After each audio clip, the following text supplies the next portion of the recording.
In today's video, I'm going to teach you how to add forms in Freshsales. To get started, sign into your Freshsales account and look at the left-hand navigation bar. You are going to open the Admin Settings area. This is the section where Freshsales keeps configuration options for things like fields, automation, and lead capture. Click the gear icon labeled Admin Settings to enter the admin panel. Once you are in Admin Settings, find the section called Leads, Contacts, and Accounts. This is where you control how Freshsales collects and organizes your customer information. Inside that section, click on Web Forms. Web forms are used to capture details from your website visitors and create or update records inside Freshsales automatically.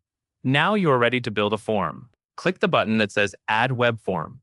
Freshsales will open the form builder where you can decide what information you want people to submit. Next, customize the fields on your form. Click Add Contact Fields, then choose the fields you want to include, such as a name field and an email field. As you add fields, think about the balance between getting enough information and keeping the form quick to complete. For the most important fields, mark them as required. This helps prevent incomplete submissions and improves the quality of the leads that come into your CRM.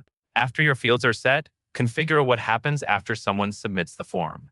Freshsales typically lets you choose between displaying a custom message or sending the person to a redirect URL.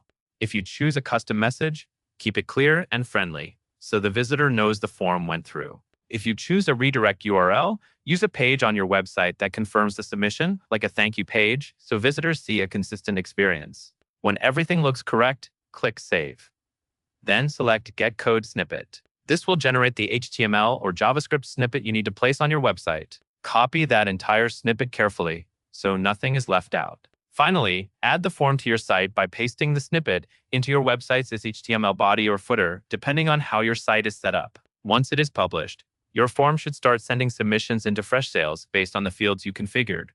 That covers everything you need to know.